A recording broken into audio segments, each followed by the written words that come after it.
नमस्कार। आप सभी का स्वागत है सीआरपीसी की इस क्लास में।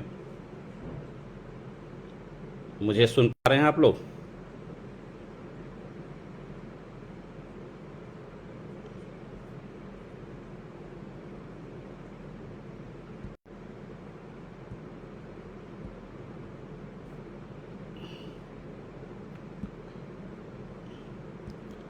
आवाज़ जा रही है मेरी? तो स्टार्ट करें हम। ओके, नमस्कार सभी को। अब कल जहाँ थे वहाँ से आगे हम लोग चर्चा को आगे बढ़ाएंगे। कल हम लोगों ने सीआरपीसी में 125 मेंटेनेंस पे डिस्कशन किया। आज उसी क्रम में हम लोग आगे चर्चा करेंगे 126, 127 और 128 सीआरपीसी पे, और साथ ही साथ हम कंपैरेटिवली बाकी और जो अदर एग्जिस्टिंग लॉ है उससे भी कंपेयर करते चलेंगे। एक नया डायमेंशन है लिव इन रिलेशनशिप में और मेंटेनेंस। जो पार्टनर है, आई मीन जो वाइफ है या उससे कोई चाइल्ड है, तो काफ़ी डेवलपमेंट है इस पे। तो अभी डिस्कशन करते हैं। अभी सीआरपीसी के जो रिमाइंडर पार्ट है उसको हम लोग देख लेते हैं कि अभी हम लोगों ने 125 पे काफ़ी काम किया था, बट अभी उस पे केस लॉ पे भी अलग से हम लोग डिस्कशन करेंगे। तो अभी 126 क्या है? प्रोसीजर ये है कि मेंटेनेंस में कौन सी प्रोसीजर अडॉप्ट की जाएगी।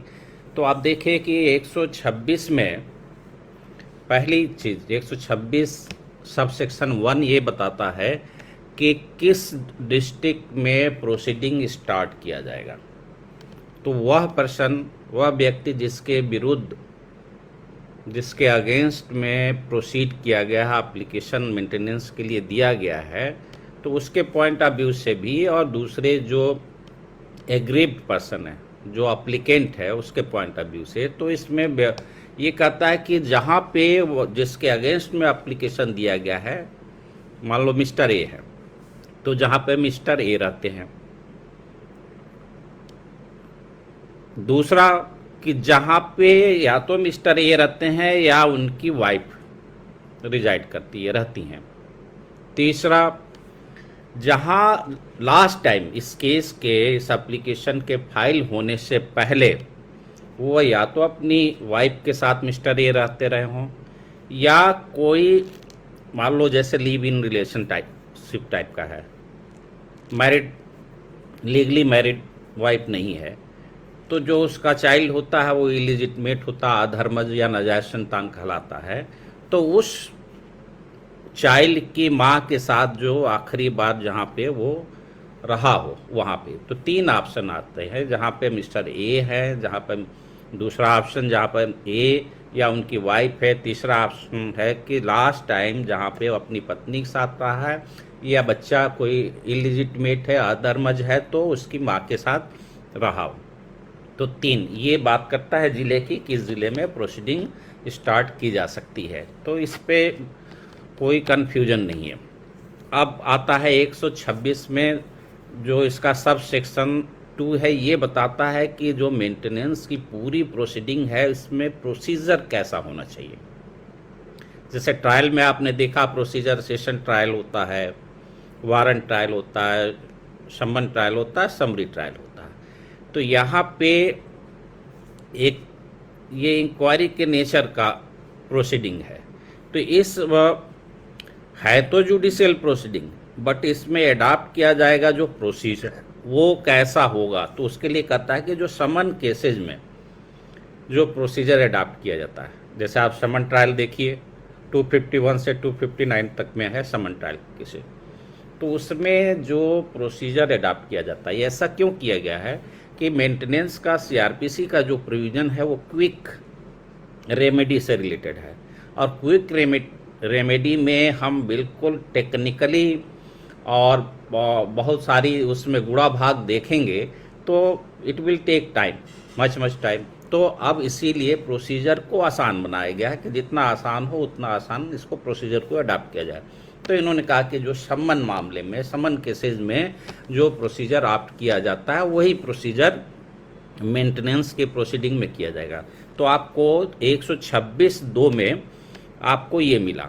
फिर ये होता है कि भाई इन सारी प्रोसीजर चाहे जो भी हो, तो आप जानते हैं कि जुडिशली वर्क करना, न्यायिक रूप से कार्य करने का मतलब होता है कि जो पार्टीज़ है, पार्टीज ऑफ द केस, उनको वो फिजिकली प्रेजेंट हो, या दूसरा तरीका है कि फिजिकली प्रेजेंट नहीं है, थ्रू काउंसिल अपने अधिवक्ता के माध्यम से वो कोर्ट में अपीयर हो सकते हैं। तो ये भी कहता है कि जो कुछ भी एविडेंस कलेक्ट किया जाएगा, अप्लाई किया, मान लो जो अनेबल वाइफ है, जो अपने को मेंटेन करने में अनेबल है, असमर्थ है, उसने एप्लीकेशन दिया, तो दूसरी पार्टी को नोटिस जाएगा, उसको हियरिंग अपॉर्चुनिटी दी जाएगी। फिर वो आएगा, कुछ डॉक्यूमेंट पेश कर सकता है, फोटो पेश कर सकता है कि साहब नहीं, ये जो लेडी है अपने को वाइफ बता रही है, वाइफ नहीं है, इसका देखिए ये फोटो, ये फला आदमी के साथ इसका फेरे लेते हुए फोटो है। तो कहने का मतलब कि कुछ एविडेंस कलेक्ट होते हैं, क्योंकि डिसीजन लेना है, डिसीजन जुडिशली लेना है, उसमें प्रोसीजर, समन केस के प्रोसीजर को ऑप्ट करना है। तो इसलिए ये कहा गया कि या तो इंडिविजुअली उसके प्रेजेंस में लिया जाएगा एविडेंस, चाहे ओरल हो चाहे राइटिंग हो, या उसको एग्जेम्प्ट कर दिया गया है तो उसका अपीयरेंस डिस्पेंस कर दिया गया है, तो उस कंडीशन में थ्रू काउंसिल वो अपीयर हो सकता है। और प्रोसीजर और समन केसेज, तो बस ये है कि ध्यान आपको रखना है कि समन केसेज में जो प्रोसीजर अडॉप्ट की जाती है वही इसमें एविडेंस लेने, एविडेंस के रिकॉर्डिंग में ये सारी चीज़ें की जाती है। ठीक है, अब आगे बढ़ते हैं कि क्या बी वाइफ है, ए के अगेंस्ट में मेंटेनेंस एप्लीकेशन डालिए, या सन है, ग्रैंड या मदर है, फादर है, जो भी है, जो भी इंटाइटल है 125 के थ्रू कि वो मेंटेनेंस के लिए अप्लाई कर सकता है, चाहे हस्बैंड से, सन से या डॉटर से, जिस जो भी सफिशिएंट मीन्स का पर्सन है उससे। तो उस कंडीशन में ये कहता है कि मान लो कि नोटिस गई दूसरी पार्टी को, एडवर्स पार्टी को, कि आइए आप अपना पक्ष यहाँ पर रखिए। अब वो नहीं आता है, जो सर्विस का तरीका है उस पर कंप्लायंस का, उस सर्विस को अवॉइड करता है, या छिप जाता है घर पे, घर का उसका पता दिया हुआ, दूसरी पार्टी ने पता दिया, उस पते पे गया है लेटर, या कोई डाकिया गया है, या कोर्ट का कोई सर्विस कराने के लिए कोई एम्प्लॉय गया हुआ है, और वो ताला लगा के गायब है, या उसे पता लग जाता है तो वहाँ से गायब हो जाता है, बता देता है कि नहीं घर पे नहीं है, यहाँ गए हैं, वहाँ गए हैं। तो उस कंडीशन में ये देखता है कोर्ट की कि सर्विस जो है इसलिए नहीं हो पाई कि वो नोइंगली, जानबूझ के अपने को उस सर्विस से बचा रहा है और कोर्ट में अपीयर नहीं होना चाहता। तो उस कंडीशन में कोर्ट दूसरी पार्टी को तो यूं ही छोड़ नहीं देगी जो एप्लीकेंट है, तो वहाँ पे एक्स पार्टी प्रोसीड कर सकती है। तो ये क्वेश्चन आता है कि एक्स पार्टी मेंटेनेंस हो सकता है या नहीं, तो इसका आंसर हो गया कि हाँ हो सकता है। अब एक्स पार्टी में क्या करेगा कि एक्स पार्टी में वो एक जो पार्टी अवेलेबल होगी उसको हियर करेगा, फिर उसको डिसाइड करेगा, हियर एंड डिसाइड। अब इसमें यदि एक्स पार्टी डिसीजन हो गया तो उसका रेस्टोरेशन कहाँ पे है? रेस्टोरेशन भी 126(2) के प्रोविजो में है। एक्स पार्टी ऑर्डर या डिसीजन 126(2) के प्रोविजो में है और उसी में इसका रेस्टोरेशन भी है। तो ये रेस्टोरेशन का कोई पीरियड इसमें है प्रेस्क्राइब? तो हाँ, पीरियड भी प्रेस्क्राइब है। तो वो ये है कि जो एक्स पार्टी ऑर्डर हुआ है उसके 3 महीने, विदिन 3 मंथ आप आए और बताएं कि साहब हमने जानबूझकर जो है सर्विस को अवॉइड नहीं किया, हम कहीं से बच नहीं रहे थे और जैसे ये पता लगा हम आ गए तो यहाँ आने पता लगा कि आपने एक्स पार्टी कर दिया। तो आपके पास क्या होना चाहिए, एक हेल्दी गुड अच्छे आपके पास रीजन होने चाहिए। जब आप रीजन देते हैं तो कोर्ट क्या करेगी, रेस्टोर कर लेगी। रेस्टोर का मतलब कि फिर वो दूसरी पार्टी को सुनेगी अपनी, और पहले जो एक्स पार्टी ऑर्डर है वो एग्जिस्टेंस में नहीं रहेगा। तो ये रेमेडी आपको मिली इसमें। तो 126 एक 126 2 और 126 3 में भी एक बात कहता है, वो कहता है कि जो आप देखिए कास्ट खर्चे, हमने कल भी डिस्कशन किया था कि मेंटेनेंस में फर्स्ट क्लास मजिस्ट्रेट क्या क्या अवार्ड करता है। तो पहले नंबर पर मेंटेनेंस, मंथली अलाउंस जिसको कह सकते हैं। दूसरा इंट्रिम अलाउंसेस या इंट्रिम मेंटेनेंस। और तीसरा जो प्रोसीडिंग में पैसे खर्च हुए हैं वकील को देने, कागज पत्तर डालने में, वो सारे के सारे के लिए भी वो कोर्ट अलाट कर सकती है। तो आप देखिए कि जो कास्ट है, कास्ट के लिए स्पेसिफिक एक सेक्शन आया 126 सब सेक्शन 3, यानी इसको लोग पॉपुलरली 126 3 कहते हैं। तो 126 3 में आपको कास्ट इसमें अलाउ हो सकता है। तो यहाँ पे 126 में हम लोगों ने क्या क्या देखा कि वो प्लेस ऑफ सुइंग का डिस्ट्रिक्ट कौन सा होगा, जहाँ पे जिसके अगेंस्ट में वो रहता है, या वो रहता है, या उसकी पत्नी रहती है, या लास्ट टाइम अपनी वाइफ के साथ जहाँ रहा है, या जो इलिजिटमेट सन या लेडी चाइल्ड है वो उसकी माँ रही हो साथ में आखिरी बार। तो उस कंडीशन में उस ज़िले में आप कर सकते हैं।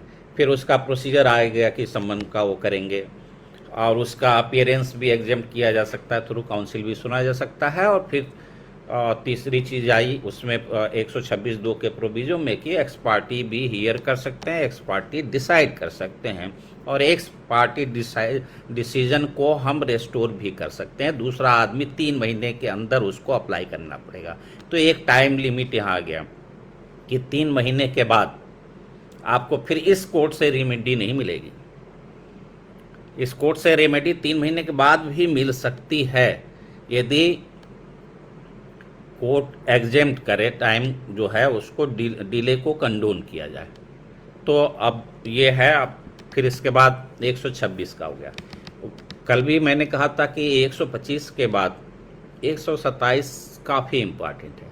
तो 127 में जैसे आप देखें कि क्वेश्चन अक्सर ये आ जाते हैं कि क्या फर्स्ट क्लास मजिस्ट्रेट जिसने मेंटेनेंस, इंट्री मेंटेनेंस या एक्सपेंसेस के लिए कोई ऑर्डर किया है उसको कैंसिल कर सकता है, या पहले के ऑर्डर को अल्टर परिवर्तित कर सकता है। तो इसका उत्तर 127 में मिलता है, जी हाँ बिल्कुल किया जा सकता है। तो कैसे किया जाएगा, आप 127 देखिए। तो आप, मैंने कहा था कि इसमें आप एक अपना कॉमन सेंस भी अप्लाई करेंगे। तो आप देखेंगे लॉ में एक बेसिक एक लॉ का स्पिरिट होता है। तो हम जानते हैं कि यदि परिस्थितियां हमारे कंट्रोल में नहीं हैं, परिस्थितियां बदल जाती है, यानी कि जो सर्कमस्टांसेज हैं वो चेंज हो गया, तब भी उस ऑर्डर को अल्टर किया जा सकता है। अब क्या चेंज हो सकता है, चेंज भी ऐसा होना चाहिए जिसके वजह से माइनर चेंजेस नहीं, कुछ मेजर चेंज होना चाहिए। यानी एक आदमी जो सफिशिएंट मीन्स का था, अब एकदम से दिवालिया हो जाए, उसके पास एक पैसे देने को ना हो, तो फिर कैसे उसको करेंगे। या जिस पार्टी के फेवर में ऑर्डर किया गया है वो अपने को मेंटेन करने के लिए पर्याप्त साधन इकट्ठे हो जाते हैं, उसके पास बहुत पैसा होता है, मंथली पैसे भी उसको मिलने लगते हैं, अपना खर्चा आराम से चला सकता है या चला सकती है। तो उस कंडीशन में भी क्या है कि आप देखें कि 127 एक ये कहता है मेंटेनेंस, इंटरिम मेंटेनेंस, जो मंथली अलाउंस इसके तहत दिए जाते हैं, उसमें यदि पाने वाले देने वाले दोनों की परिस्थितियों में या उनमें से किसी की परिस्थितियां उसकी बदल जाती है, चेंज हो जाती है, तो फर्स्ट क्लास मजिस्ट्रेट क्या सकता है, अपने पहले के आर्डर को अल्टर कर सकता है। और अल्टर में क्या करेगा, यहाँ उसका डिस्क्रिशन होगा, स्वविवेक होगा कि उसमें परिवर्तन जो उसको न्यायिक रूप से अपने जुडिशियल माइंड को अप्लाई करने से जो हो सकता है वो अपना करेगा। ठीक है, तो आप देखिए कि यहाँ पे एक पॉइंट मिला आपको कि परिस्थितियों में बदलाव हो जाने पे पहले के आदेश को परिवर्तित किया जा सकता है। कैसा परिवर्तन हो सकता है, जो मजिस्ट्रेट को जस्ट लगे, ठीक लगे, यानी कि डिस्क्रिशन है। और हमेशा जुडिशियल डिस्क्रिशन जब होता है वो रेशनल होता है। यदि आप उन्हें अपने जुडिशियली अपने माइंड को अप्लाई नहीं किया गया है तो जस्ट ऑर्डर नहीं माना जाता। तो ये तो यहाँ पे पहला पॉइंट आपको हो गया। दूसरा, मान लीजिए कि फर्स्ट क्लास मजिस्ट्रेट 127(2) में देखें कि मेंटेनेंस के लिए आपने कोई सिविल कोर्ट में भी मान लो केस कर रखा है, जैसा कि है, मान लो हिंदू हैं तो बीइंग हिंदू मैरिज एक्ट या एडॉप्शन एक्ट के तहत कर सकते हैं, या आपने स्पेशल मैरिज हिंदू और क्रिश्चियन ने शादी कर लिया है तो वहाँ दोनों इंटर रिलीजन मैटर हो गया तो उनकी मैरिज गवर्न होती है स्पेशल मैरिज एक्ट 1954 से।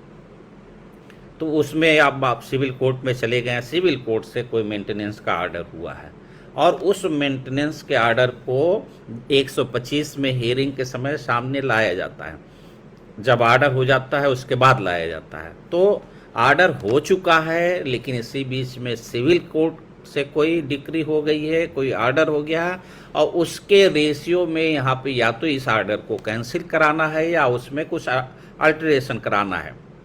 तो उस कंडीशन में सिविल कोर्ट के डिसीजन के पॉइंट ऑफ व्यू से फर्स्ट क्लास मजिस्ट्रेट आर्डर को अपने अल्टर कर सकते हैं या कैंसिल भी कर सकते हैं। यहाँ पे कैंसिलेशन का भी ऑप्शन मिला आपको।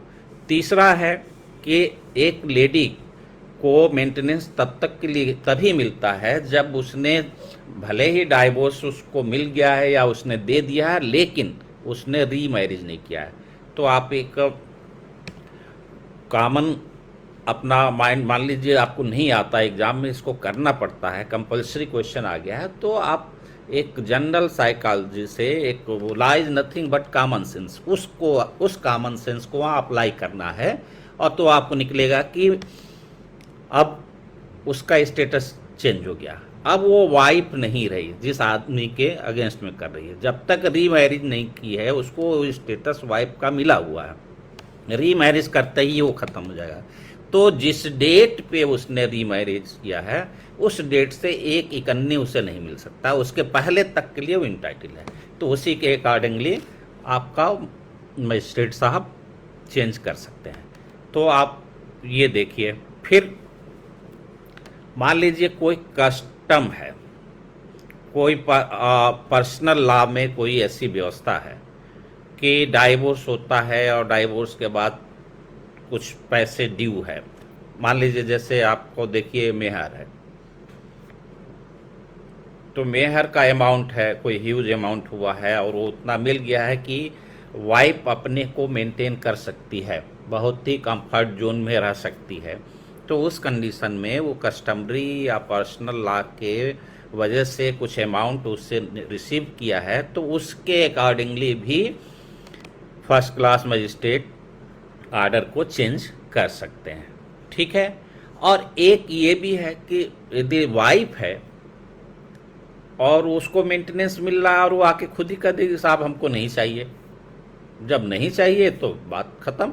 तो जिस दिन से वो सरेंडर कर देगी अपने राइट को तो उसको फिर ज़रूरत नहीं है, तब भी आर्डर को उसके अकॉर्डिंगली वो अल्टर हो सकता है। तो ये आपको मिला 127 में, आप टाइटल ही इसका है अल्ट्रेशन इन अलाउंसेज।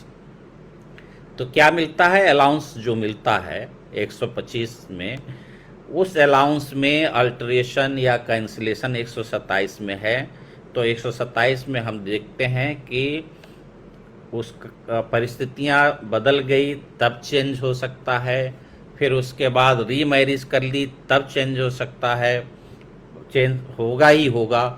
अब फिर उसने सरेंडर कर दिया तब हो सकता है, या पर्सनल लॉ कस्टमरी लॉ से कुछ उसे मिला है वो कंसीडर करके उसके अकॉर्डिंगली जो है अल्टरेशन हो सकता है।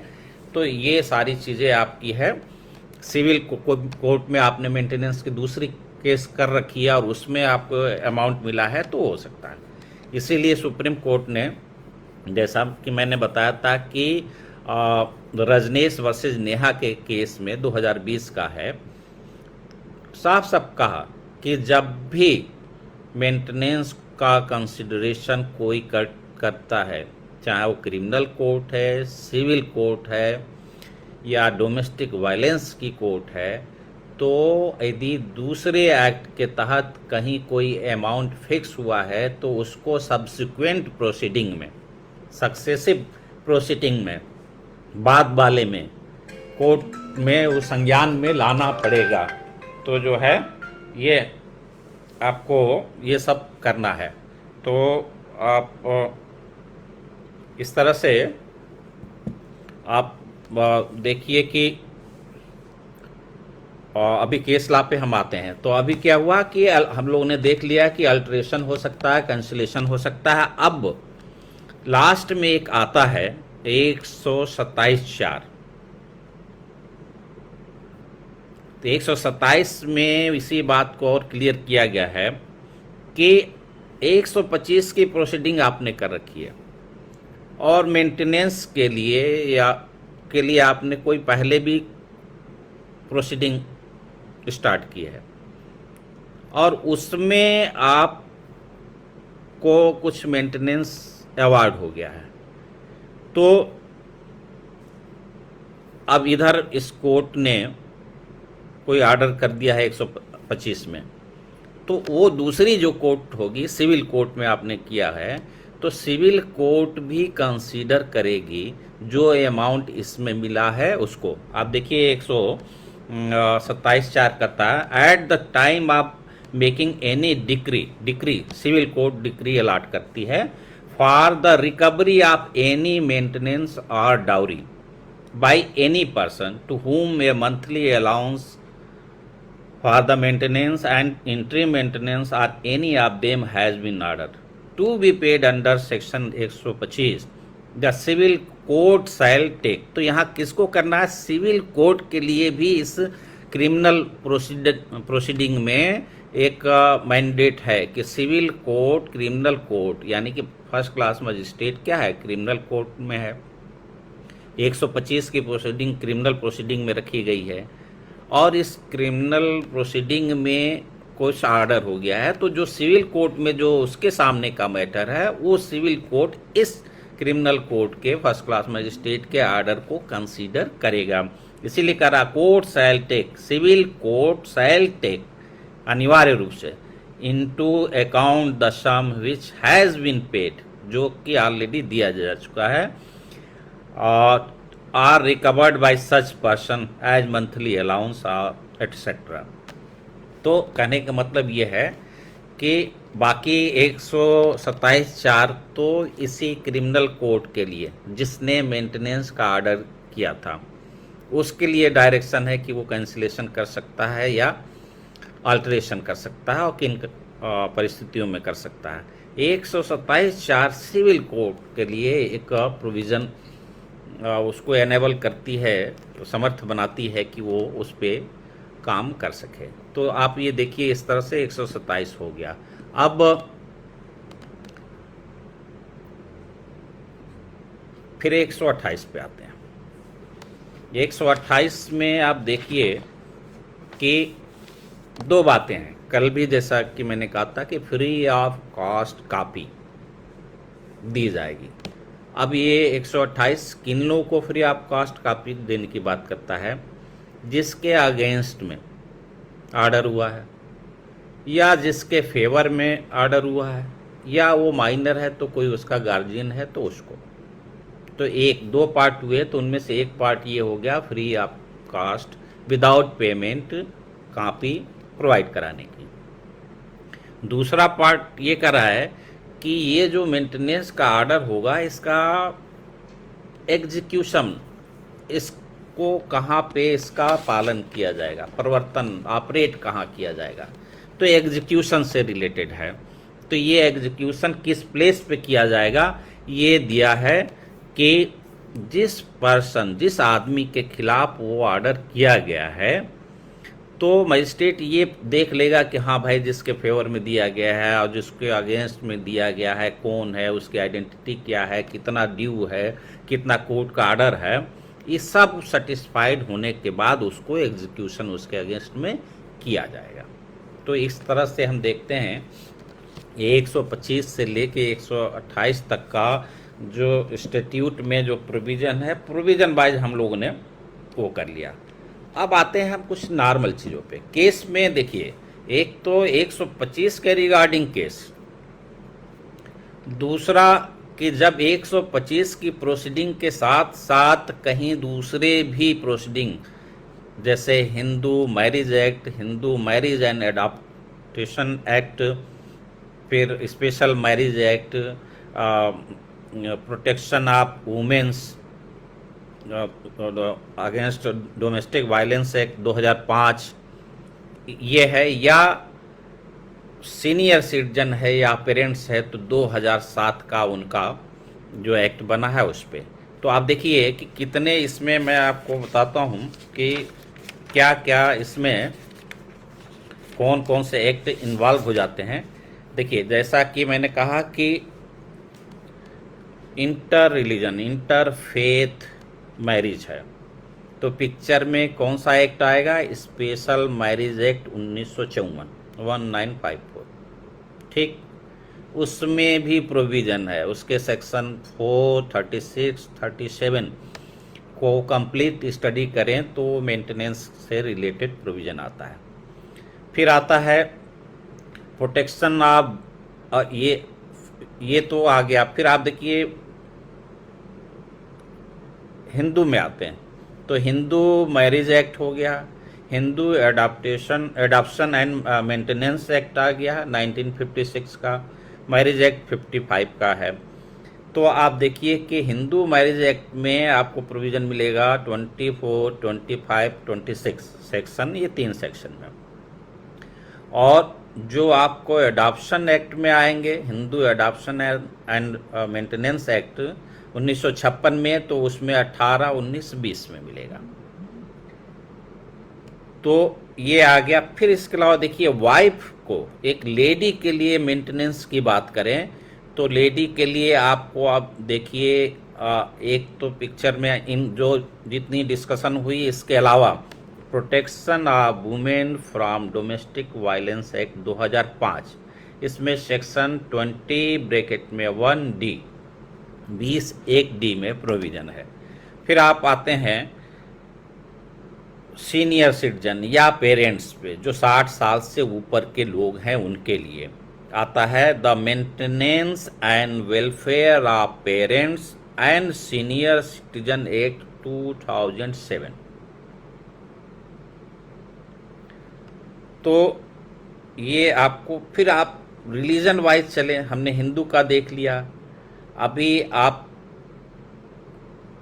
मोहम्मडन में जाएंगे तो आप देखिए कि उसमें एक लेटेस्ट जो आया वो 1986 का आया, ठीक है। तो अब उसके बाद आप एक और एक्ट आता है पारसीज के लिए और क्रिश्चियन के लिए भी देख लेते हैं। तो पारसी में देखिए, the Parsi marriage and divorce act 1936 का है, और इसमें 1/4 तक जो हस्बैंड का इनकम है उसके 1/4 तक का मेंटेनेंस का ऑर्डर किया जा सकता है। तो अब क्रिश्चियन की बात आएंगे तो क्रिश्चियन का मेंटेनेंस अंडर क्रिश्चियन लॉज में है, इंडियन डाइवोर्स एक्ट है 1869 का, जिसमें सेक्शन 37 है, और इंडियन सक्सेशन एक्ट भी कहीं ये आपको पारसी और क्रिश्चियन से रिलेटेड है। तो आप देखिए कि पूरा एक ढेर सारे कानून है जिसमें मेंटेनेंस के लिए ये चीज़ें हैं। इन सब को पुराने हैं कानून ये, और हमारे इंडिपेंडेंस से पहले के हैं, उसके बावजूद भी इंडिपेंडेंस के बाद जो पुरानी सीआरपीसी थी 1898 की, उसके बाद 1973 की इस सीआरपीसी में भी एक प्रोविज़न आया और ये प्रोविज़न को रिकॉग्नाइज किया ऑनरेबल सुप्रीम कोर्ट ने भी, और वेरियस जो ऑनरेबल हाई कोर्ट हैं उनने भी किया। और फिर इसीलिए जुडिशियल साइड में आपका डेवलपमेंट होता रहा, इंटरप्रिटेशन होता रहा। और जुडिशरी आप देखें कि जब आप देखते हैं कि फंडामेंटल राइट और डायरेक्टिव प्रिंसिपल्स की बात आती है, तो डायरेक्टिव प्रिंसिपल्स को फंडामेंटल राइट से इन्फोर्समेंट के पॉइंट ऑफ व्यू से नीचे का जगह मिला। क्यों? और स्पिरिट के हिसाब से, लक्ष्य के हिसाब से, ऑब्जेक्ट के हिसाब से देखें, डायरेक्शन के हिसाब से देखें तो ऊपर मिला। एक तरफ वो लक्ष्य है तो फंडामेंटल राइट उसके लिए साधन है। तो उसमें ये जो लक्ष्य था, जो ऑब्जेक्ट था, जो आदर्श था, जो गोल था, जो आइडियल हमारी चीज़ें हैं, वो उसमें डायरेक्टिव प्रिंसिपल्स में भी थी। तो डायरेक्टिव प्रिंसिपल्स में भी आप देखें कि वीमेंस को, चाइल्ड के लिए स्टेट को डायरेक्शंस हैं। और हमारा पूरा कॉन्स्टिट्यूशन ये इस बात की कोशिश करता है, प्रियम्बल में ही दिख जाता है कि हम एक सोशियो इकोनॉमिक पॉलिटिकल जस्टिस पाए। तो ये जो जस्टिस है, सोशल जस्टिस है, इसी को इनकॉर्पोरेट किया गया इस सीआरपीसी में भी। इसमें आर्टिकल 15(3) में जो स्पेशल प्रोविज़न बनाने की पावर स्टेट को दी गई, उस पावर को यूज किया इन्होंने। जो सेक्शन 39 आर्टिकल 39 में जो डायरेक्शंस थे, जो वेलफेयर के लिए एक सोशल सिस्टम को बनाने की जो बात आई, उसके लिए फिर ये सीआरपीसी में ये 125 से लेके 128 तक का प्रोविज़न रखा गया। इसका लक्ष्य क्या था? इसका लक्ष्य था कि जो पुराने पर्सनल लॉज हैं और टुकड़े टुकड़े में और जो बटे हुए कानून हैं, उनमें बहुत टाइम टेकिंग प्रोसेस हो जाता है। तो एक जल्दी सिंपल वे में एक ऐसी प्रोसीजर बनाया जाए जो बहुत उसमें हार्डशिप ना हो, बहुत कठिन ना हो, टेढ़े मेढ़े रास्ते ना हो, सम्मान की तरह से छोटे मने साधारण तरीके उसमें अप्लाई करके और उसमें जल्दी से डिस्पोजल हो जाए। दूसरी एक आदमी जो असमर्थ है, अनेबल है अपने आप को मेंटेन करने में, उसको कुछ मिल सके। तो आपको कहें कि इसमें क्विक रेमेडी, क्विक जस्टिस की स्पिरिट थी, भावना थी। तो एक तरफ स्टेट की ये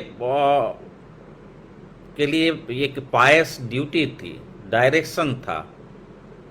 तो कलेक्टिवली क्या है, स्टेट एज ए फादर काम करता है, जैसा कि हमारे सुप्रीम कोर्ट ने भी केस लॉ में आप देखिए, जो भोपाल डिजास्टर केस है उसमें कहा। तो अब ये, लेकिन फादर की हैसियत से काम करने का मतलब ये नहीं है कि इंडिविजुअल अपनी सोशल लाइबिलिटी से डिस्चार्ज हो जाए, फ्री हो जाए। तो उस इंडिविजुअल को भी उसकी जो सोशल ऑब्लिगेशन है वो पूरा कर सके। और इसी सोशल ऑब्लिगेशन के लिए ये स्टेटरी एक वैधानिक सपोर्ट करके एक सिस्टम बना दिया गया। ये सिस्टम ऐसे भी बना दिया गया कि आपके लिए प्रोसीजर आसान सा है और आपके पास साधन भी है, फिर भी आप जानबूझ के बदमाशी करते हैं तो आपको ईच एंड एवरी ब्रीच के लिए जेल की हवा खानी पड़ेगी और 1 महीने तक के जो है सिंपल जो है कारावास आपको हो सकती है। तो अब इस तरह से आप देखिए कि ये बनाया इन्होंने, इसके पीछे ये लक्ष्य था। तो हम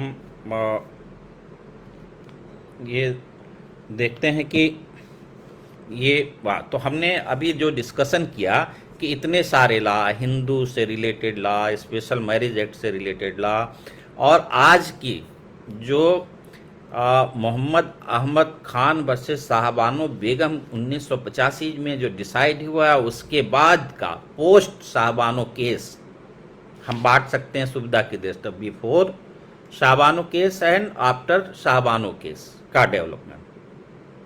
तो साहबानों केस में आते आते तक सुप्रीम कोर्ट ने ये डिक्लेयर कर दिया कि ये जो सीआरपीसी की लॉ है ये इररिस्पेक्टिव ऑफ रिलीजन है, ये सेक्युलर प्रोविज़न है और इसमें सोसाइटी का, देश का हर आदमी इससे बंधा हुआ है, बिना भेदभाव के, बिना किसी डिस्क्रिमिनेशन के ये जो है लागू किया जाएगा।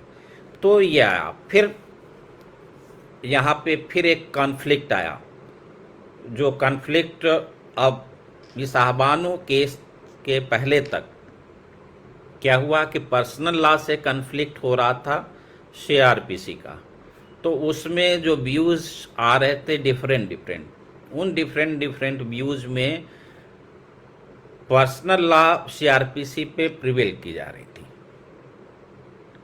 तो अब एक जैसे देखिए कि स्पेशल लॉ जो होता है और जो जनरल लॉ है दोनों क्लैश करती है। तो आप जैसे सीआरपीसी में ही देख लीजिए कि सीआरपीसी जनरली सब पे एप्लीकेबल है, जो सेक्शन 4-5 हम लोगों ने डिस्कस किया था। तो अब लेकिन स्पेशल लॉ है, लोकल लॉ है, दोनों में क्लैश होता है, तो स्पेशल लॉ में यदि कोई प्रोविजन है तो प्रिवेल कर जाता है। बट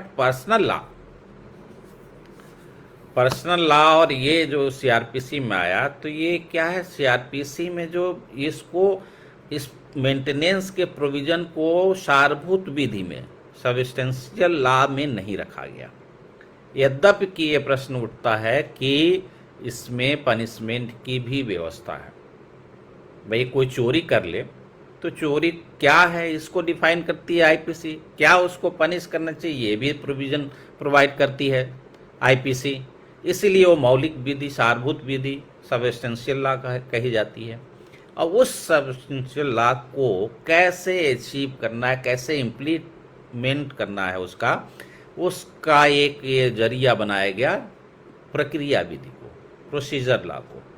ये प्रोसीजर लॉ जो है लिख, तो इसीलिए क्या है कि उस मेंटेन करने के लिए जो प्रोसेस इशू होता है, ये काम प्रोसेस इशू करने काम कोर्ट करती है।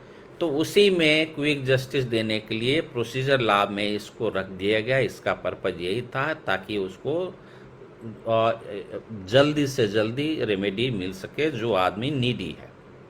तो अब देखिए, तो हम केस पे आए तो देखिए कुछ 125 पे जो केसेज हैं जिनको आपको निश्चित रूप से जान लेना है, उसमें एक रिपीटेड क्वेश्चन आए हैं इसमें प्रीलिम्स में, और जो पढ़ने में जो प्लेन रीडिंग से इसका जो एक इन्फ्रेंस निकलता है, माइंड बाहर नहीं जाता है कभी कभी, बट उसमें है, तभी सुप्रीम कोर्ट ने उसको एक्सप्लेन कर दिया कि मैरिड डॉटर भी मेंटेनेंस के लिए लाइबल है, रिस्पॉन्सिबल है। यानी कि एक फादर जो अपने आप को मेंटेन नहीं कर पा रहा है, एक मदर जो अपने आप को मेंटेन नहीं कर पा रही है, उसको मेंटेन करने का काम बेटी, शादीशुदा बेटी, यदि उसके पास बहुत पर्याप्त साधन है तो उसको करना पड़ेगा। तो इस केस का नाम कल भी डिस्कस हुआ था, विजय मनोहर अर्बट वर्सेस काशी राव, ठीक है, और पूरा नाम है, इतना आप याद रखे रहिए। तो ये आपका एक तो ये हो गया। फिर दूसरा, सीनियर सिटीजन एक्ट का नाम नोट करना आपको, तो मैं बता दे रहा हूँ। इसका नाम है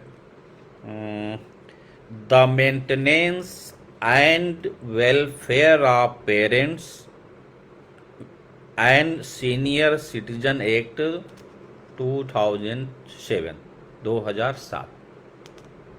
तो वो 60 साल से ऊपर के लोगों के लिए है, और उसमें मैक्सिमम 10,000 तक का कोर्ट मेंटेनेंस ऑर्डर कर सकती है। और मजे की बात है कि देखिए, ये मेंटेनेंस वर्ड कहीं डिफाइन किया सीआरपीसी में नहीं किया,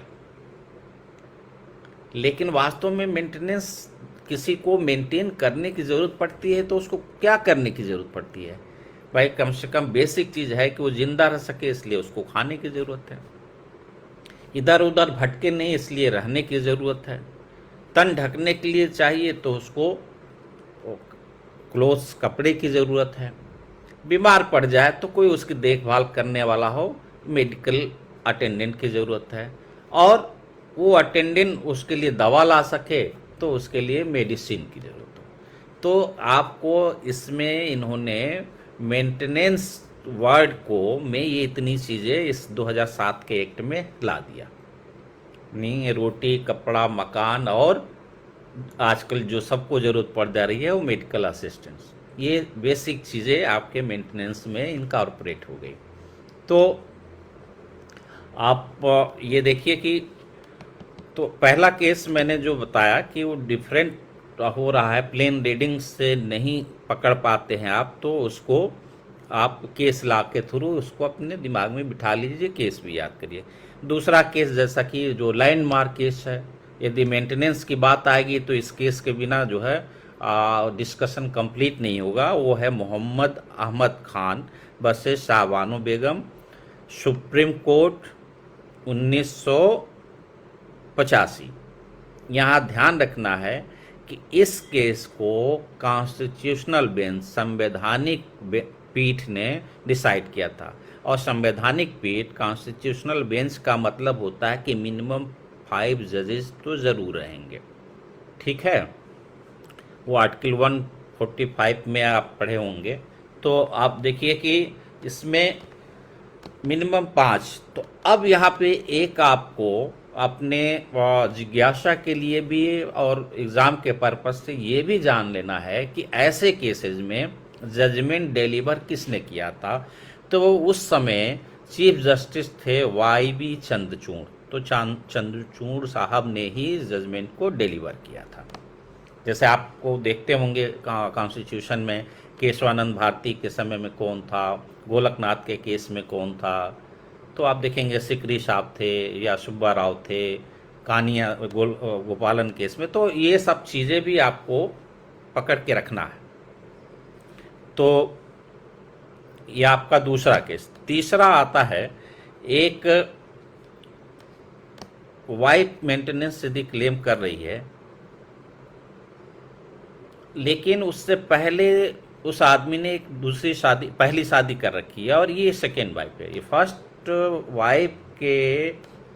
वाइफ के स्टेटस में रहते हुए ही दूसरी वाइफ आती है एक किसी के लाइफ में। तो अब ये दूसरी वाइफ, सेकेंड वाइफ, पहले के एग्जिस्टेंस में रहते हुए क्लेम नहीं कर सकती, क्योंकि लीगली वेडेड लाइफ को मेंटेनेंस देने की बात है। तो ये आपका खेमचंद्र ओम प्रकाश 2000 का सुप्रीम कोर्ट का केस है, बस State of Gujarat. Khemchandra Om Prakash versus State of Gujarat. तो इसमें यह हुआ कि पहली बीबी के जिंदा रहते हुए दूसरे को मेंटेनेंस नहीं दिया गया। फिर आता है साहबानों के केस के बाद 1986 का जो ये एक्ट बना, ये 1986 के एक्ट में इसको ध्यान में रखिएगा हमेशा। तो यह है कि द मुस्लिम वुमेन ब्रैकेट में protection of rights on divorce bracket बंद एक्ट 1986, यानी कि मुस्लिम महिला के तलाक पर अधिकारों का संरक्षण अधिनियम 1986। अब ये एक बना, बड़ी हो हल्ला चिल्पो मची थी उस समय कि राजीव गांधी ने पॉलिटिकल गेम के चक्कर में ये एक्ट बनाया। तो अब जाहिर सी बात है कि ये एक्ट जो बना था उसको चेक करने का कि वो वैलिड है या नहीं, इनवैलिड तो नहीं है, अनकॉन्स्टिट्यूशनल तो नहीं है, तो ये कौन देखेगा? तो या तो ये सुप्रीम कोर्ट देखेगी या हाई कोर्ट देखेगी। तो ये गया सुप्रीम कोर्ट तक, ये बात पहुंची और लोगों ने कहा साहब ये right to equality under article 14 को वो करता है, आर्टिकल 15 का वायलेशन करता है, और एक जो मानवीय गरिमा को बनाए रखते हुए राइट टू डिग्निटी है उसको भी ये वो करता है। तो आर्टिकल 14, 15 और 21 के ग्राउंड के आधार पे चैलेंज कर दिया गया। तो Daniel Latifi versus union of India का केस है। इस केस में सुप्रीम कोर्ट ने दोनों जितने भी रिलेवेंट पार्टीज थे सबको सुना।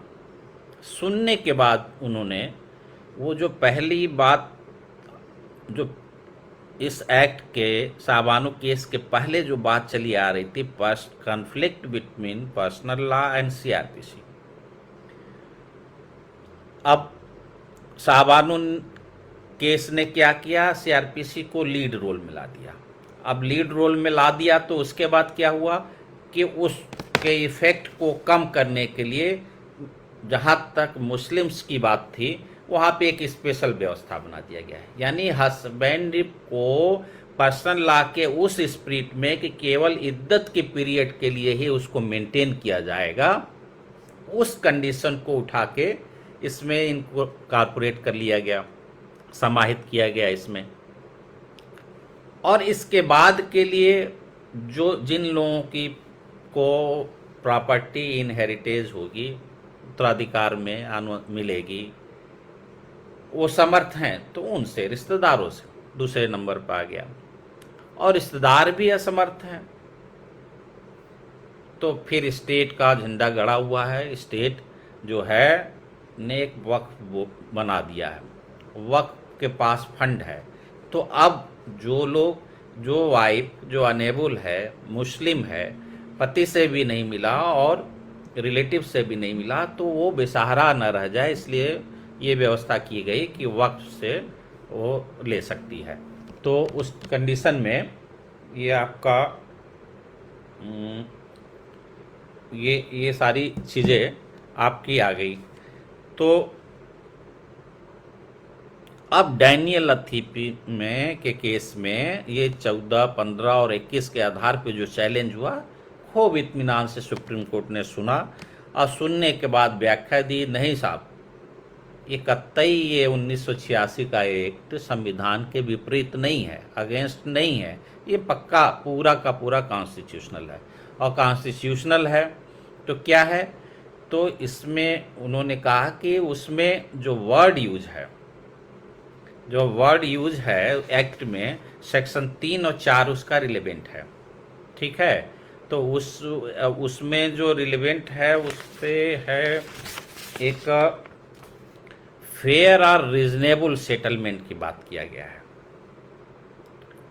तो इसमें सुप्रीम कोर्ट ने कहा कि जो राइट अंडर सेक्शन 125 सीआरपीसी है वो तभी समाप्त होगी जब सेक्शन 3 में फेयर या रीजनेबल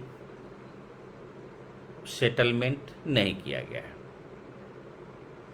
तो अब उसी में इस केस ने क्या किया कि ड्यूरिंग इद्दत पीरियड मेंटेन करने की बात तो किया, लेकिन ये मेंटेन फॉर लाइफ, उसमें भी यही बात कहा एक्ट में कि ये इद्दत की अवधि तक पति जो है वो करेगा। तो इद्दत की अवधि में क्या करेगा, इस डैनियल लतीफ़ी में सुप्रीम कोर्ट ने कहा कि इद्दत की अवधि के बीच में ही वो जो रीजनेबल एंड फेयर जो मामला होना चाहिए वो क्या होगा कि उस लेडी को जीवन भर के लिए, उसके भविष्य के लिए मेंटेन किया जाए जब तक कि वो शादी ना कर ले। तो ये स्टेटस, ये वर्डिक्ट बन के आया Daniel Latifi versus union of India में, और स्टिल आज की तारीख तक वो चला आ रहा है। और इसको कंफर्म किया डैनियल लतीफ़ी के केस के बाद भी। आप देखिए कि इसमें शबाना बानो वर्सेस इमरान खान, शबाना बानो वर्सेस इमरान खान, इसमें भी कहा कि उन्होंने अपने डैनियल लतीफ़ी के केस को रीइटरेट किया, दोहराया, फिर उसको मान्यता दी। और इसमें जो ऑब्जर्व किया कि a divorce Muslim women can seek maintenance under section 125 as long as she doesn't remarry. तो क्या हुआ, hence position is clear. Position आज की तारीख में क्या है, position as laid down in Daniel case is the settle law now. ये आज की तारीख में ये हो गया है। मुस्लिम वाइफ की बात जो हो रही है, मुस्लिम डाइवोर्सी वाइफ, क्योंकि ये 86 का एक्ट मुस्लिम वाइफ के डाइवोर्स पे उसके राइट को प्रोटेक्ट करती है, और ये प्रोटेक्शन उसको अनटिल रीमैरिज मिलेगा। तो ये इद्दत के पीरियड में ही सब मेंटेन कर देंगे और उसमें व्यवस्था फॉर लाइफ के लिए हो जाएगी। ये व्यवस्था, ये बहुत टेक्निकल हुआ, और टेक्निकल जो होने के लिए उन्होंने क्या किया कि उसमें कहा कि वो आपने जो उसमें दो वर्ड किया, एक तो विद इन वर्ड यूज किया, और विद इन वर्ड का इंटरप्रिटेशन इन्होंने करके जो सेक्शन 3(1)(a) में किया था एक्ट के, और ये निकाला उसे कि such maintenance made during iddat period should be for her entire future, should be for her entire future, that is the time after the expiration of iddat period as well. तो वो है कि तो इन्होंने कहा कि उसी इद्दत के पीरियड में तुम उसकी पूरी जिंदगी के लिए मेंटेनेंस को करना पड़ेगा। तो इसलिए इन्होंने कहा कि this act is not in contravention of section 125। तो क्लियर। तो डैनियल लतीफ़ी को ही कंफर्म किया इन्होंने। तो मोहम्मद अहमद खान वर्सेस शाहबानो बेगम, यानी लैंडमार्क डिसीजन शाहबानो 85 का के बाद 86 का ये एक्ट आता है। 86 के इस एक्ट की संवैधानिकता चैलेंज होती है, डैनियल लतीफ़ी उसमें प्रमुख केस है। फिर वो एक लैंडमार्क डिसीजन आता है जो कहता है नहीं, दोनों में कोई विरोध नहीं है, और वही विद इन रीजनेबल फेयर को इंटरप्रेट करके ड्यूरिंग इद्दत मेंटेनेंस की बात को कंफर्म करता है और कहता है कि वो फॉर लाइफ होगा। तो ये और ये बात, इसके बाद ये जजमेंट को फिर कंफर्म किया शबाना बानो वर्सेज इमरान खान। ठीक है, तो शबाना बानो वर्सेज इमरान खान में भी इसको फिर कंफर्म किया। तो केस में हम आगे बढ़ें तो विजय मनोहर अरबट का केस हो गया, फिर एक शाहबानो केस आ गया, फिर खेमचंद ओम प्रकाश पहली वाइफ के रहते हुए दूसरी वाइफ को मेंटेनेंस नहीं मिलेगा। फिर Daniel Latifi versus union of India का केस आ गया। इसमें ये भी ध्यान रखना है कि इसमें आर्टिकल 14, 15 और 21 के ग्राउंड पे उसकी संवैधानिकता को चैलेंज किया गया था। ठीक है, एक्ट का नाम आपको मालूम हो गया। तो अब ये फिर इसके बाद इसमें आपका शबाना बानो हो गया, इमरान। एक केस और है Iqbal Bano versus state of UP. इसमें भी इन्होंने उसको रिट्रीट किया, फिर दोहराया कि पोजीशन क्या है कि divorcee women are entitled for maintenance beyond the iddat period and stated that provision of the act do not contravention act of article फला 14, 15, 21। ठीक है, तो कुल मिला के आपका इस तरह से ये केस आपका आ गया। अब एक केस हमने आप लोग कहा था ज़रूर नोट करिएगा, उस पर भी आते हैं। केस ला की बात आई है तो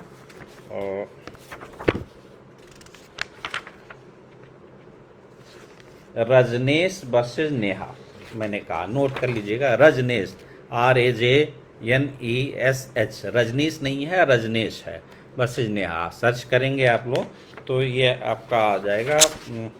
और ये आप देखिए कि ये केस है आपका, ये बेसिकली मेंटेनेंस पे गाइडलाइंस वाली केस है। और इसमें बहुत, चूंकि क्या होता था कि एक ही आदमी, भाई जिसको रेमेडी चाहिए वो बढ़ा चढ़ा कर अपनी बातें करता है, जिसको बचना है वो भी बढ़ा चढ़ा के बात करता है, जिसको पैसा पाना है वो तो अपने को एकदम बता देता है कि वो भूखा है, भूख मर जाएगा, वो नहीं मिला पैसा तो। जिसको देना वो बताता है कि साहब हमसे कुछ ले लिया गया तो हम मर जाएंगे। और इस तरह से प्लीडिंग में ये चीज़ें असर्ट होती थी। तो अब कोर्ट को तो डिसाइड को उसके लिए मुश्किल हो गया, पेंडेंसी भी बढ़ती जा रही थी। आपने यहाँ भी ठोक दिया, डोमेस्टिक वायलेंस में भी छोड़ दिया और ठोक दिया, फिर आपने मेंटेनेंस 125 का भी डाल दिया, और बाकी जहाँ वकील साहब ने राय दे दिया कुछ और भी कर दिया। तो कोई रोक तो थी नहीं। तो ये जो कन्फ्लिक्ट थे, इसके लिए इन्होंने एक गाइडलाइंस दिया। उस गाइडलाइंस में आप देखिए कि कुछ बातों पे इन्होंने रजनेश वर्सेस नेहा में, ये आपका केस नंबर है क्रिमिनल अपील नंबर 730/2020।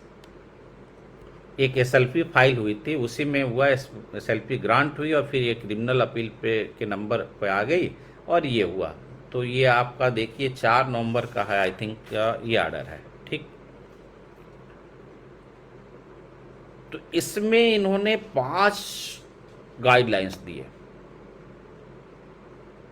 पहला क्या था, वही कि मल्टीफेरियस केसेज हो जा रहे हैं, मल्टीपल केसेज हो जा रहे हैं, हर जगह बढ़ा चढ़ा के बात हो रही है दोनों पार्टीज के थ्रू। तो उन्होंने कहा कि पहला पॉइंट डिस्कस करेंगे the issue of overlapping jurisdiction under different enactment for payment of maintenance, यानी कि जो ओवरलैपिंग है प्रोसीडिंग की अलग अलग कोर्टों में, पहले इस पर डिस्कस करेंगे। तो उसके लिए गाइडलाइन बनाया। दूसरा कि इंटरिम मेंटेनेंस दिया जाएगा, जिसको पेंडेंटे लाइट कहते हैं। तो यानी कि पेंडिंग रहने के अवधि में, जब तक मामला फाइनली डिसाइड नहीं हो जा रहा है, उसके बीच में इंटरिम, क्योंकि आदमी नीडी हो सकता है, बिना उसके उसका काम नहीं चल सकता, अपनी लाइफ में अपने को बनाए नहीं रख सकता है। तो उस कंडीशन में भाई एक लेडी को घर से निकाल दो और उसका कोई नहीं है तो कैसे अपना काम चलाएगी, या कोई बच्चा है माइनर है उसको आप धक्का दे के बाहर कर दिए तो फिर कैसे काम चलेगा। तो उसके लिए फिर इंटरिम मेंटेनेंस का ये 2001 में अमेंडमेंट करके इसमें भाई इसको लीगलाइज करके अपना इन्होंने इसमें रखा हुआ है। तो दूसरा पॉइंट आया कि दूसरा गाइडलाइंस आया इस केस में पेमेंट ऑफ इंटरिम मेंटेनेंस का। तीसरा आया कि जो क्वांटम ऑफ मेंटेनेंस है, जो मेंटेनेंस की धनराशि होगी, कितनी दी जानी है कितना नहीं दिया जाना है, उसके लिए क्या क्राइटेरिया अप्लाई किया जाएगा। तो तीसरे नंबर पर आया criteria for determining quantum of maintenance. और चौथा आया कि आखिर कौन सी तारीख होगी जिस तारीख से मेंटेनेंस दिया जाना चाहिए। क्योंकि आप देखिए 125 में 2 डेटा आई, डेट ऑफ एप्लीकेशन और डेट ऑफ ऑर्डर। तो इसमें कोर्ट ने ये गाइडलाइन दिया कि नो, आप डेट ऑफ एप्लीकेशन से दीजिए। होशियार लोग क्या करते हैं, बढ़िया वकील रख लेते हैं, केस को लिंगर ऑन कराते हैं, जो 2-4 साल 10 साल निकल जाए, उस 10 साल में तो उसकी हालत पतली हो जाएगी। तो इस तरह से तो ये जस्टिस जो है फ्रस्ट्रेट करेगा, तो मिस कैरेज ऑफ जस्टिस नहीं आना चाहिए। तो उन्होंने कहा कि डेट ऑफ एप्लीकेशन जब अप्लाई किया है तब से दीजिए। और कोर्ट ने मेंटेनेंस को इतना ज़रूरी चीज़ समझा भी कि कई केसेज में कहा कि तुम्हारे पास है नहीं है या नहीं, मैं ये नहीं जानता, आपकी ड्यूटी है, आप इसको करिए। लीगल ड्यूटी भी है, सोशल ड्यूटी भी है। प्रॉपर्टी बेच के करिए, कर्जा लेके करिए, बैंक से लेके करिए, लेकिन करिए। तो आप इस तरह से आप एक सोशल लेजिस्लेशन है, तो उसको भी कोर्ट भी आप जानते हैं डायरेक्टिव प्रिंसिपल से कुछ हद तक बधी हुई है। तो ये आपका ये हुआ, चौथा पॉइंट ये होगा। पांचवा ये है कि जो ऑर्डर मेंटेनेंस होगा उसका इन्फोर्समेंट कैसे किया जाएगा। तो ये बड़ा जजमेंट है, बट ये 5 गाइडलाइंस के मेन इश्यूज थे जिस पे कोर्ट ने गाइडलाइंस दिए। तो आपको Rajnesh versus Neha current case है, 2020 नवंबर का है। इससे तमाम जो ये था, इन्होंने पहले इस गाइडलाइंस में ये कहा कि जहाँ तक अमाउंट की बात है तो अमाउंट को एडजस्ट किया जाएगा। और इसके लिए पार्टी को क्या करना पड़ेगा कि जब भी पार्टी जो अप्लीकेंट है, जो डिफेंडेंट है, उन दोनों को अपने एप्लीकेशन को सपोर्टेड विथ एफिडेविट, यानी जो बात कह रहा हो एफिडेविट के साथ आओ। एफिडेविट के बाद साथ आने का मतलब ये है कि यदि आपने झूठी बात कही है उसमें, तो आपने क्या हुआ, एफिडेविट शपथ पत्र का भंग किया है, बात मिथ्या प्रविष्टियां की है, फॉल्स उसमें वो किया है, तो फॉल्स गिविंग फॉल्स एविडेंस या फैब्रिकेशन ऑफ फॉल्स एविडेंस के लिए सेक्शन 193 आईपीसी में आपको क्यों ना पनिश कर दिया जाए। उसके अलावा आईपीसी के और भी सेक्शन है कि कोर्ट में आपने उसको यूज़ किया एज ए ट्रू, तो और भी सेक्शंस भी ले सकते हैं। तो यानी कि 193 के मुलजिम आप बन जाएंगे। तो इसलिए एफिडेविट में आप करिए। अब उस केस में एफिडेविट, अभी मान लीजिए प्रीलिम्स में या इंटरव्यू में आपसे पूछा जा सकता है कि इस केस में कितने तरह की एफिडेविट की बात किया। तो आप देखिए इस गाइडलाइंस में 3 affidavit, affidavit number 1, affidavit number 2, affidavit number 3 तरह के एफिडेविट की बात आई। तो अब इन्होंने कहा कि आप क्या करेंगे, एक तो अपनी प्रॉपर्टी, एसेट्स, लाइबिलिटी इसको डिस्क्लोज करेंगे दोनों पार्टी। दूसरा कि यदि आपने कोई केस कर रखा है तो उन सारे के सही सही डिटेल्स देंगे। तीसरा कि यदि कोई मेंटेनेंस ऑर्डर किसी भी कोर्ट से हुआ है तो आपको फिर विथ एफिडेविट आना पड़ेगा। तो एक तरह से डिक्लेरेशन भी हो जाता है एफिडेविट में। तो अब ये इन्होंने इस तरह से इसको डिसाइड किया। तो ये आपका रजनीश वर्सेस नेहा अनदर्स का केस है, काफ़ी इम्पॉर्टेंट है। टाइम मिले तो पढ़िएगा, बट अभी कम्पिटिटिव पॉइंट ऑफ व्यू से जितना इन्फॉर्मेशन चाहिए आपको मिल गया। तो मेन चीज़ है आपको कि अमाउंट को एकोमोडेट करने, एडजस्ट करने की बात इसमें गाइडलाइंस में की गई। 3 तरह के एफिडेविट की बात की गई। ठीक, तो एक केस तो आपको ये मिल गया। अब इसके बाद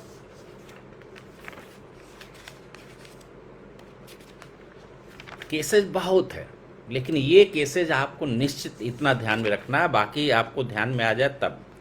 अब इसके एक पार्ट पे हम आते हैं कि क्या 125 में leave in relationship, leave in relationship बहुत, तो ये टर्म आप देख रहे हैं लोग बहुत दिनों से यूज हो रहा है कि एक मेल और फीमेल साथ रहते हैं विदाउट किसी मैरिज सेरेमनी के किए हुए, शादी किया नहीं लेकिन साथ रहते हैं। तो क्या केवल साथ रहना किसी तरह से गैर कानूनी है, इलीगल है, इनवैलिड है, अनकॉन्स्टिट्यूशनल है? तो सोशली तो ये चीज़ें अप्रिशिएट करने वाली है नहीं, सामाजिक रूप से इसको तो ठीक नहीं माना जाता। बट जो चीज़ें सोशली ठीक नहीं मानी जाती, क्या कानून भी उसको नहीं मानता? तो यहाँ पे क्या है कि कानून में भी डेवलपमेंट हो रहा है, सोसाइटी में भी डेवलपमेंट हो रहा है।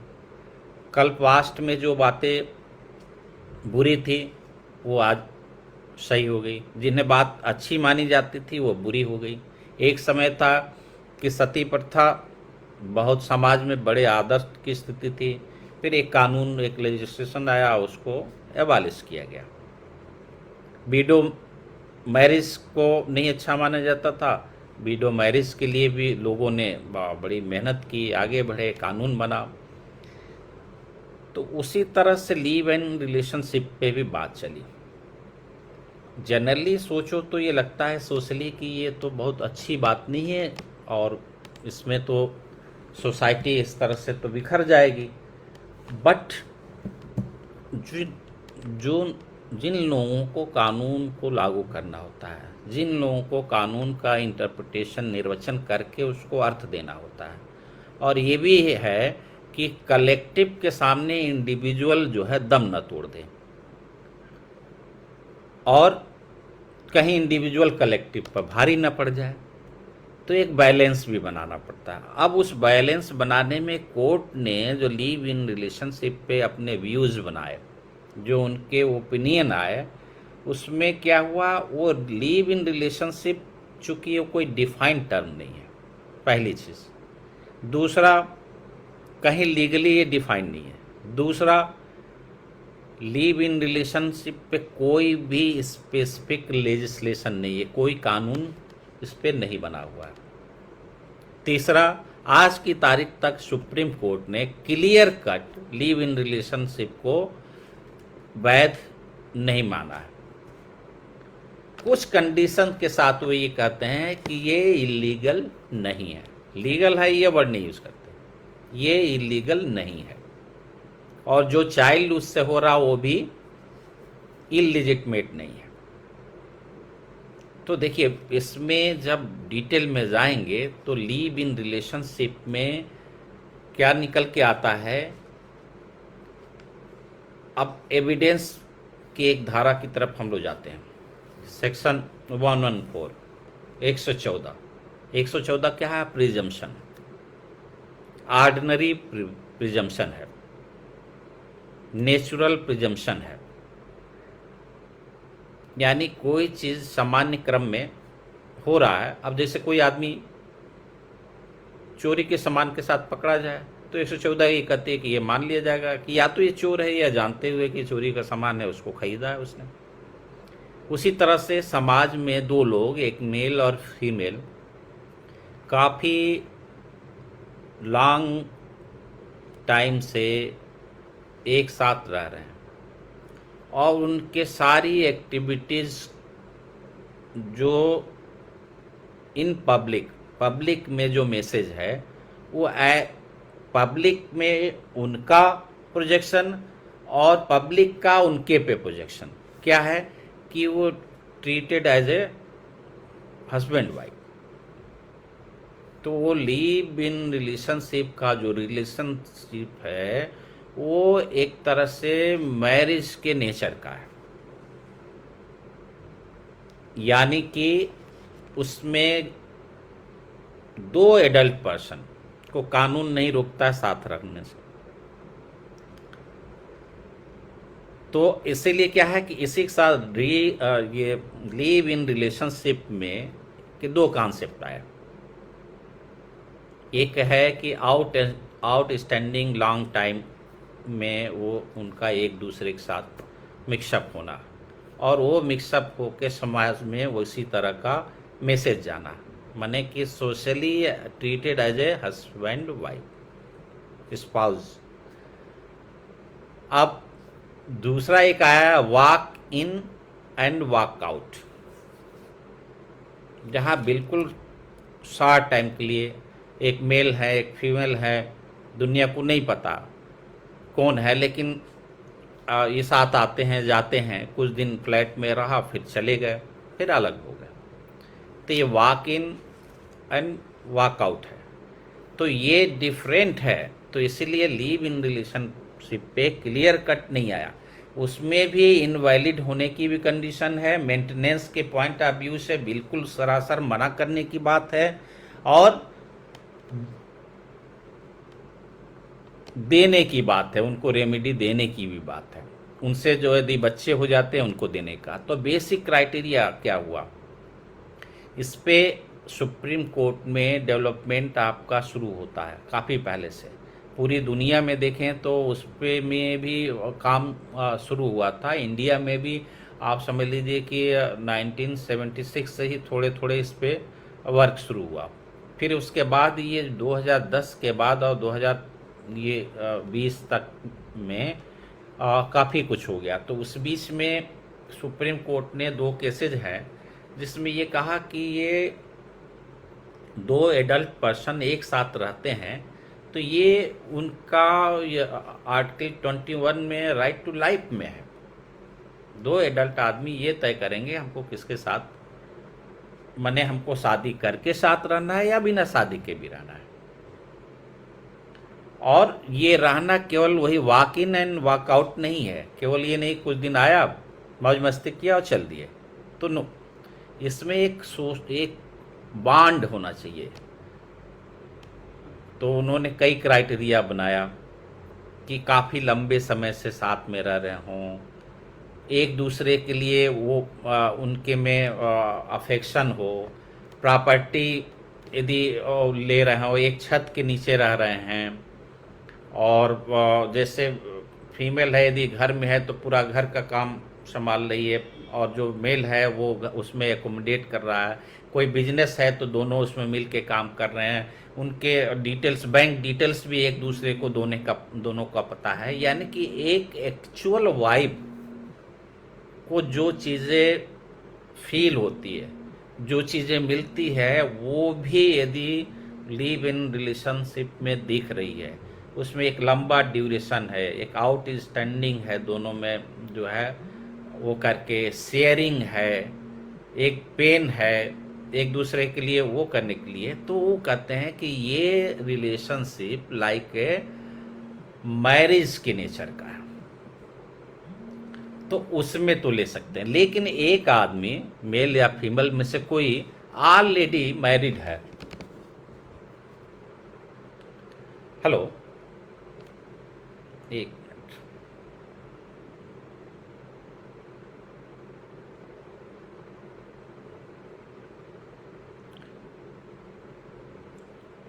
एक मिनट जब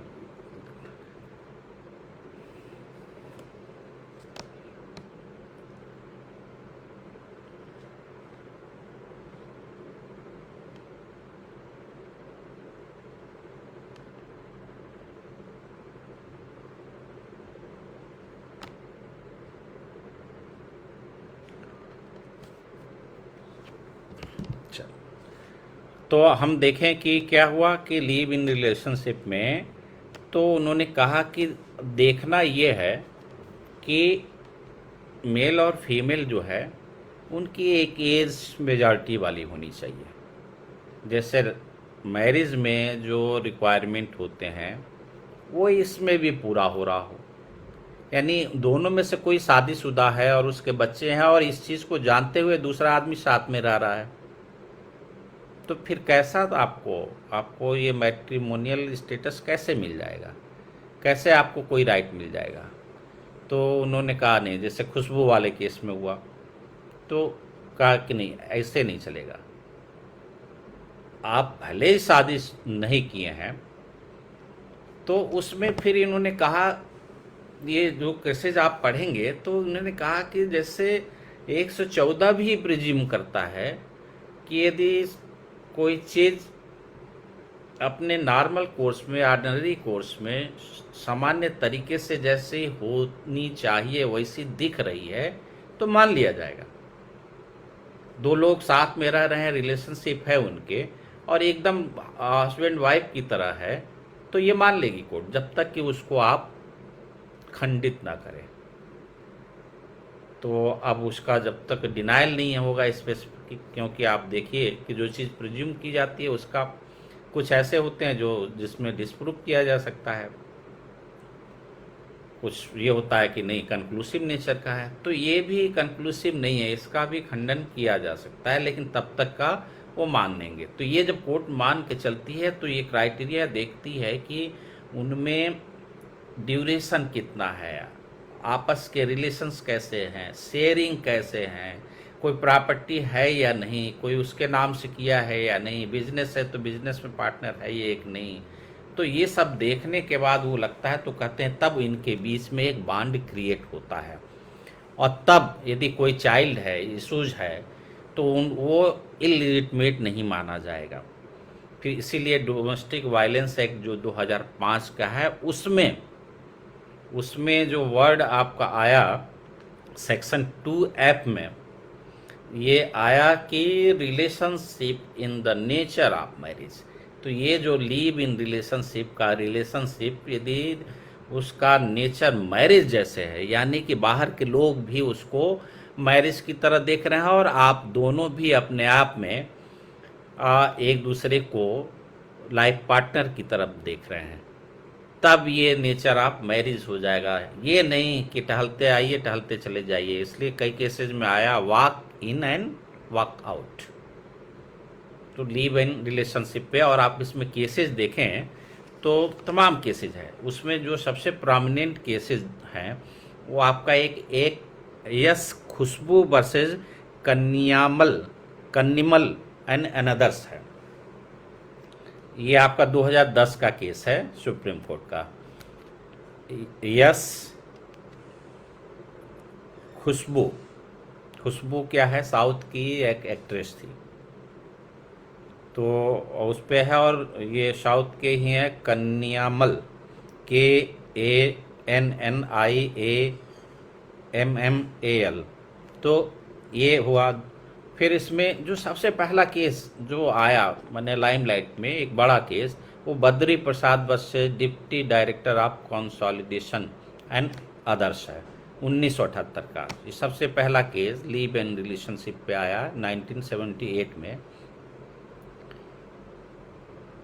तो इसमें क्या हुआ कि 50 साल से एक मेल और फीमेल एक साथ रह रहे थे और एक दूसरे में जैसे हस्बैंड वाइफ एक दूसरे के लिए करते हैं वो सब किए। अब उसके बाद प्रॉपर्टी की बात चली, मान लो कोई एक नहीं रहा तो इनहेरिटेंस किसको जाएगा, उसकी संपत्ति किसको मिलेगी। तो इसमें कोर्ट ने एज ए मैरिज रिलेशन माने और वही राइट दिए जो मिलने चाहिए थे। तो ये आया बद्री प्रसाद। उसके बाद आपका जो है एक आया चुनमुनिया वर्सेस वीरेंद्र कुमार सिंह कुशवाहा, 2011 केस है। उसके पहले आपका खुशबू का 2010 का केस है। फिर तो आपको ध्यान रखना है कि ये सारे केसेस इस पे आपको नोट कर लेने हैं एक जगह। और तो इसमें मैं नाम बता दे रहा हूँ, खुशबू का केस है, चनमुनिया वर्सेस वीरेंद्र कुमार सिंह कुशवाहा का केस है, Badri Prasad versus director of consolidation and others का केस है, और एक आपका पंजाब एंड हरियाणा का केस है अमरजीत कौर वर्सेस सतपाल सिंह। तो अब देखिए, और इसके बाद एक बहुत ही प्रोमिनेंट केस है, वो तो ज़रूर ही आपको दिमाग में रखना है, वो है आपका Indira Sharma versus BKB Sharma.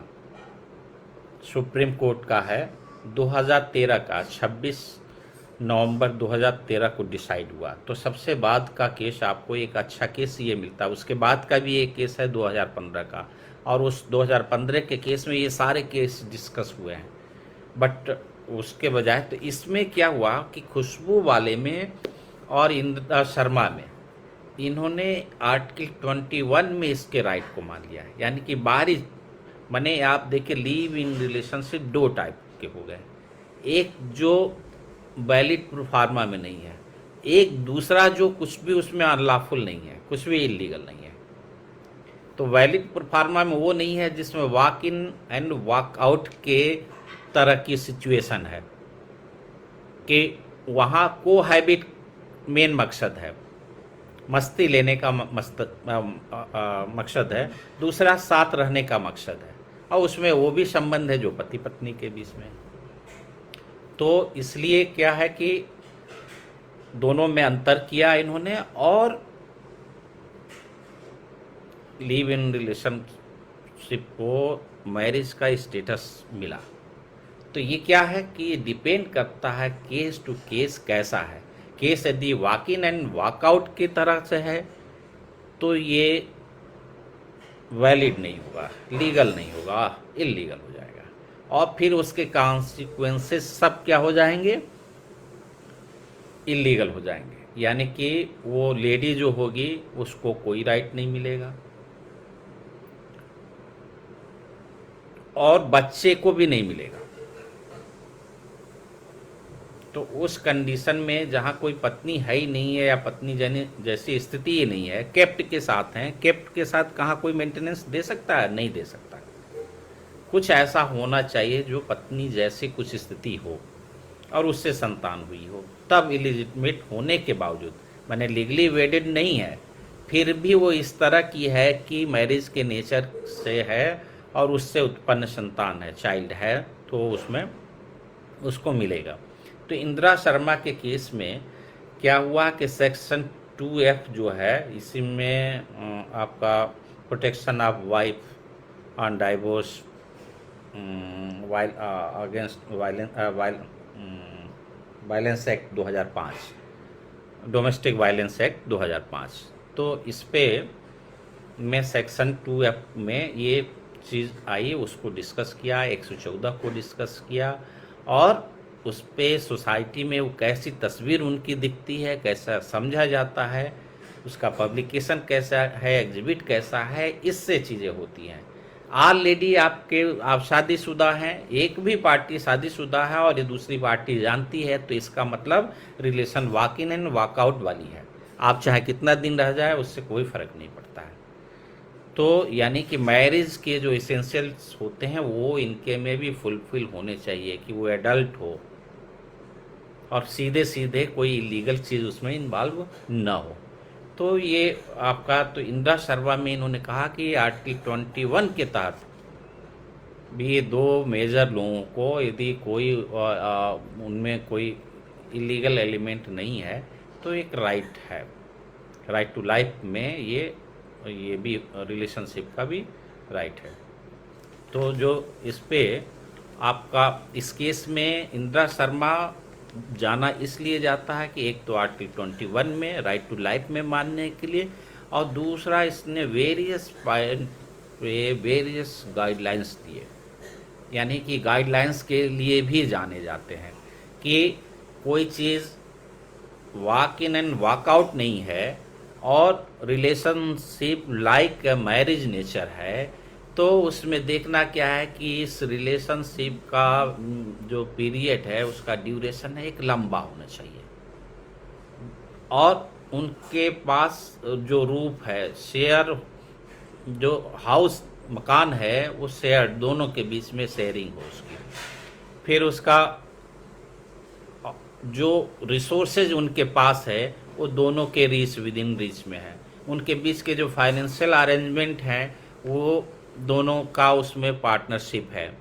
Domestic घर गृहस्थी में किचन का भी यदि मामला है तो उसमें भी कुछ उनका अरेंजमेंट में एक दूसरे के वो पार्टनर हैं, और उनके बीच में जो हस्बैंड और वाइफ के बीच में कोहैबिट होता है, जो सेक्सुअल रिलेशन है वो भी होता है, बट उसका मकसद उनका आपस का लव है, नहीं कि वो टारगेट है या बच्चे उनको चाहिए तो उसके लिए है। फिर बच्चों के लिए प्लानिंग है या वो बच्चे भी रखते हैं। तो फिर पब्लिक में उनका सोशलाइजेशन कैसा है, पब्लिक क्या समझ रही है, और इन दोनों का एक दूसरे के टुवार्ड्स क्या इंटेंशन है। करीब 8 बिंदुओं पे उन्होंने ढेर सारे गाइडलाइंस दिए। ठीक है, 2015 का एक केस जो आया था धनुलाल वर्सेस गणेश राम 2015 केस में, इसमें सब केसेस डिस्कस भी है, डबल बेंच का है सुप्रीम कोर्ट का, और ये कहा कि relationship will be presumed legally married, यानी कि जो प्रिजम्पशन है ये मान लिया जाए। देखिए कोर्ट और लॉ क्या करती है, वो मान लेती है कि कोई चीज़ एग्जिस्टेंस में है, ये वो मान लेती है। कोई लॉ बना है तो मान लेती है कि ये लॉ वैलिड है, अनलेस एंड अनटिल कि आप उसको डिसप्रूव ना कर दें। और डिसप्रूव कौन करेगा? जो असर्ट करेगा। एविडेंस एक्ट की धारा 101 में बर्डन ऑफ प्रूफ किसके पे जाएगा? जो कोर्ट को विश्वास दिलाना चाहता है कि साहब ये चीज़ है या नहीं है, और वो नशा प्रूफ उनके पे चला जाएगा जो कोई विशेष बात कह के आएगा। तो जब जब विशेष बात निकलेगी तो दूसरी जो पार्टी उसको असर्ट करेगा उस पर चला जाएगा, यानी जो डिफीट कर जाएगा। तो इसमें भी यही पोजीशन है। ये कहा कि द बेंच ने कहा कि ऐड किया कि that the women in the relationship would be eligible to inherit the property after the death of her partner, यानी उनमें से एक आदमी मर जाता है तो दूसरा, चूंकि उनके बीच में लाइक मैरिज रिलेशन है तो उनकी वो प्रॉपर्टी उनको, यदि कोई उसका और सक्सेसर वगैरह नहीं है तो उनके में जाएगी। तो इस तरह से आप देखिए कि आपका यह है। अब वो बच्चों की पोजीशन क्या होगी? जो ये लिव इन रिलेशनशिप में जो लीगल स्टेटस बच्चों का क्या होता है, तो इस पे भी आप देखिए जो केस लॉ तमाम है। 1994 में सुप्रीम कोर्ट का एक है SPS बाला सुब्रमण्यम वर्सेज श्रुतायन, तो इसमें 114 एविडेंस एक्ट को डिस्कस किया। उसके लाइट में उन्होंने कहा कि चिल्ड्रेन को हम इलेजिटमेट नहीं कर सकते हैं। हमारे सामने आर्टिकल 15(3) है, हमारे सामने आर्टिकल 39(f) है, और ये कहा कि स्टेट की जिम्मेदारी क्या है कि state to give the children adequate opportunity, यानी बच्चों को भी एक ठीक ठाक अपॉर्चुनिटी मिलना चाहिए ताकि वो अपना विकास कर सकें और सही तरीके से विकास कर सकें। तो ये आपका देख के वो चाइल्ड की इलिजिटमेसी की तरफ बढ़ने का प्रयास नहीं किया जाता। कोर्ट की पूरी कोशिश रहती है कि बच्चा नाजायज न ठहराया जाए। तो ये फिर इस पे एक तुलसा बरसे दुर्गतिया, तो तुलसा का जो केस है, तुलसा का केस काफ़ी इम्पॉर्टेंट है, 2008 का है। और इसमें जो एक बच्चा पैदा हुआ लिव इन रिलेशनशिप में, तो उसको कहा कि नहीं, इस बच्चे को हम इलेजिटमेट चाइल्ड नहीं मानेंगे, इसको जो बच्चा होने के वजह से इसको राइट, यानी कि 125 में भी आप देखिए कि चाइल्ड है, माइनर है, तो भले ही ये वो इलिजिटमेट है तो भी वो क्लेम कर सकता है। और बस क्या है कि इसमें पहले मेन क्या है कि प्री कंडीशन क्या होनी चाहिए, पहले कि एक शर्त इसमें ये होना चाहिए कि parent must have lived under one roof, यानी वो जो आपको देखा आपने कि जो इंदिरा शर्मा में जो गाइडलाइंस दिए गए, जो कंडीशन दिए से, तो वही उस तरह की चीज़ें होनी चाहिए। तो वो प्री कंडीशन है कि ये चीज़ें हैं, तो वो मैरिज नेचर का मानते हुए और उनके राइट को उसी हिसाब से डिवॉल्यूशन हो जाएगा, उसी तरह से उसका सेटलमेंट किया जाएगा कि parent must have lived under one roof and cohabited for a significant long time for the society to recognize them as husband and wife, and it should not be walk in and walk out relationship। तो इसमें तुलसा के case में भी कहा गया कि इनके बीच में walk in and walk out के रिलेशन नहीं होने चाहिए, उनके में वही लॉन्ग टाइम एक ड्यूरेशन जो बात हुई है होना चाहिए, उनके बीच में एक सिग्निफिकेंट रिलेशन होने चाहिए। तो ये सारी चीज़ें सोसाइटी में उनको उस तरह से छवि होनी चाहिए। तो आप देखिए कि इस तरह से आपका लिव इन रिलेशनशिप पे और भी तमाम केसेज हैं, आप जब सर्च करेंगे। एक भराथा माथा का केस है,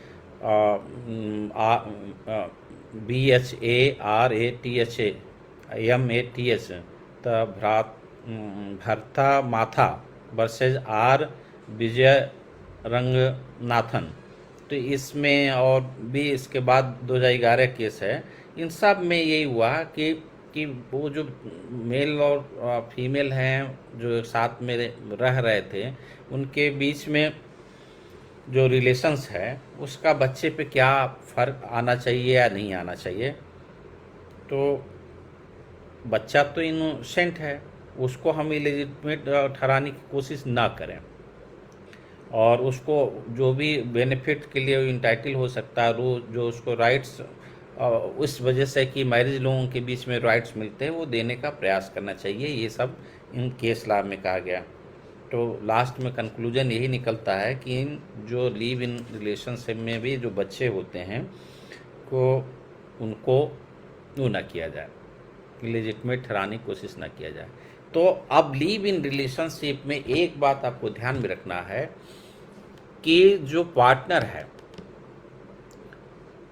लेडी है, तो उसको रेमेडी सीधे सीधे इन सब लॉ में, जो पर्सनल लॉ है, में नहीं दिख रहा है, कोई इनेक्टमेंट नहीं है। और इसी इंदिरा शर्मा वाले में सुप्रीम कोर्ट ने कहा, पार्लियामेंट से रिक्वेस्ट किया कि आप इस पे कोई एक इनेक्टमेंट बनाइए, क्योंकि अभी तक कोई एग्जिस्टेंस में नहीं है कानून, वो व्याख्या से ही चल रही है।